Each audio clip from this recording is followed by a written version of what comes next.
At so ayan, hi guys, welcome back sa channel natin. At ito ay pag-usapan muna natin yung sinasabi na bago mamatay etong si Kuma ay makikita niya yung kanyang matagal nang pinapangarap na si Nika at may liligtas pa siya nito. Pero ayan bago nga tayo magsimula ay kung bago ka pa lang din sa channel natin ay huwag mo kalimutan mag-subscribe. At yun pala guys, yung sa Facebook page natin ay hindi na po yun yung sa isang pinopromote ko. So eto na yung bago at saka yung official Facebook page natin. So ayan si Senpai Sensei. So gumawa na talaga ako ng Facebook page para dyan. So yung link nito ay nandiyan lang po sa may comment section natin. So kung kayo ay naka-follow na dun sa isa ay lipat na po kayo dito at dito nyo nga po makikita yung mga manga series na request nyo, si One Punch Man, si Jujutsu Kaisen at saka yung ibang mga anime manga series na gusto nyo pang i-review natin. So yun lang naman at wag na nga natin patagalin pa. Simulan na natin yan.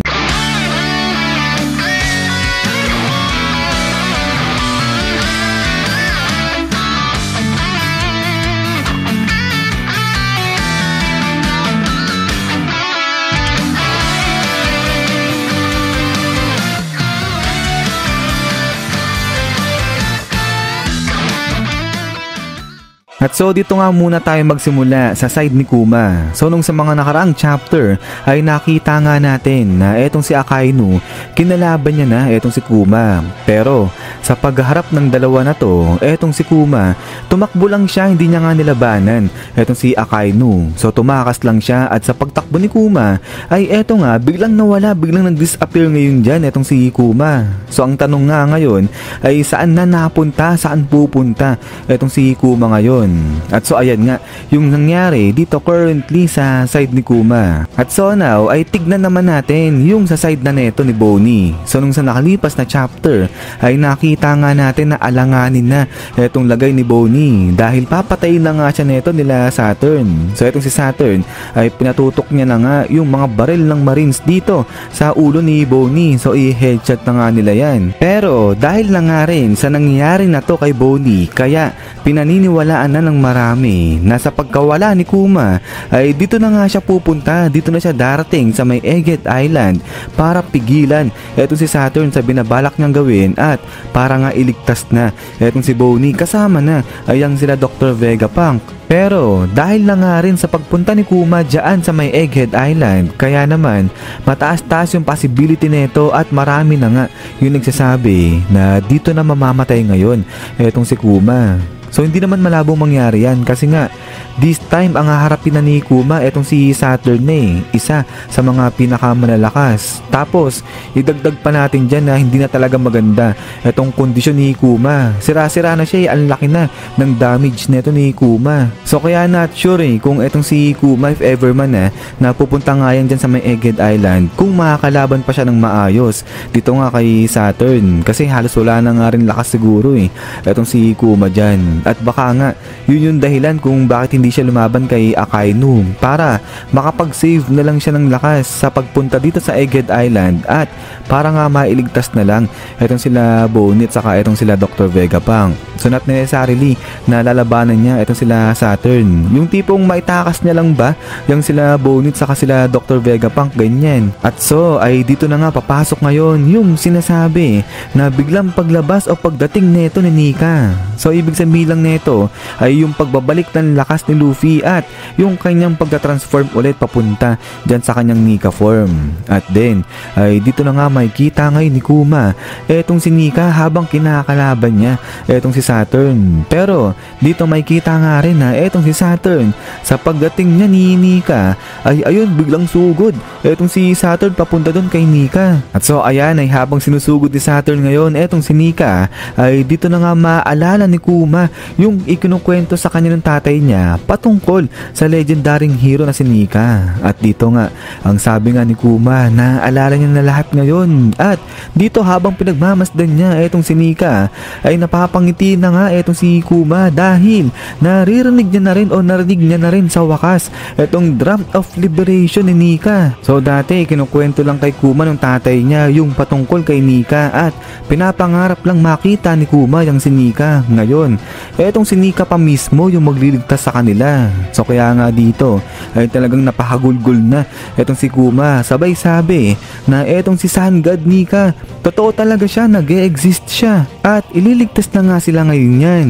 At so kaya nga dahil dyan ay marami yung nagbalik tanaw pagdating nga dito nung sa time nga nung sa may Sabaw di na biglang dumating etong si Kuma dyan nga sa harapan ng Straw Hat Pirates natin. At diba dito nga ay inisa-isa ni Kuma etong mga Straw Hat Pirates na paglahuin ganyan. So dati akala pa natin na talagang kalaban etong si Kuma pero hindi pala ganun at kaya niya lang pinaglaho isa-isa etong mga Straw Hat Pirates natin kasi yan nga yung way ni Kuma para iligtas etong grupo ni Luffy sa kamay ni Kizaru.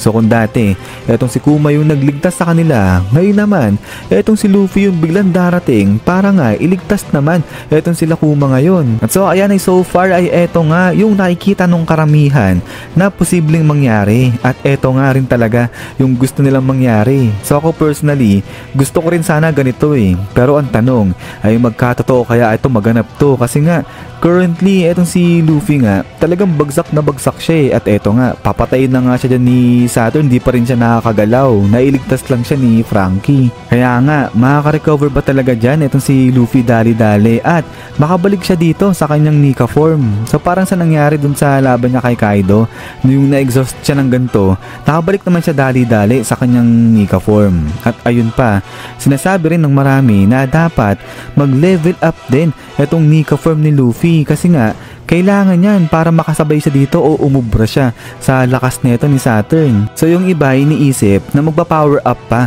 itong Nika form ni Luffy o di naman kaya ay magkakaroon siya ng sandata o kailangan niya ng sandata para labanan itong si Saturn. Kasi nga ang pinagbasihan niyan ay yung sa dito nga kay Nika. Kasi dito makikita itong si Nika meron siyang gamit-gamit na espada at saka spear na nga rin. Pero alam naman natin na etong si Luffy kapag lumalaban yan, bare hands lang yan walang sandatang ginagamit yan. So kaya nga dahil dyan, yung iba naman sinasabi, since na wala ngang espada at saka spear etong si Luffy, kaya ang ibig sabihin yan, yung espada dito na ginagamit ni Nika, dito pagdating kay Luffy, ay eto na ngang si Zoro yan. So kumbaga, etong si Zoro, yung magsisilbing espada ni Luffy at yung sa pagdating naman dito sa spear ni Nika, ay eto naman yung si Sanji. So etong si Sanji naman yung magiging spear na ito ni Luffy. So etong si Sanji medyo pasok naman siya dyan kasi nga kung pagbabasihan naman itong mga pag-atake o itong mga pagsipa ni Sanji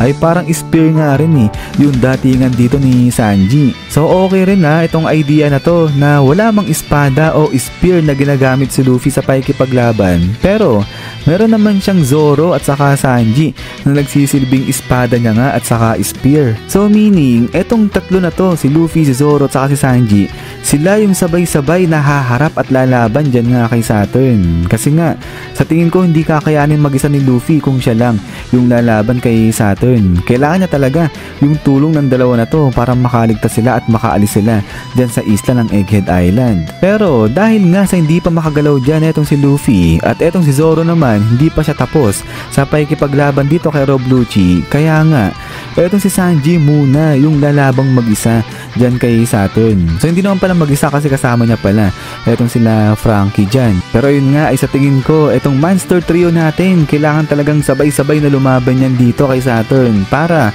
makaligtas sila dyan.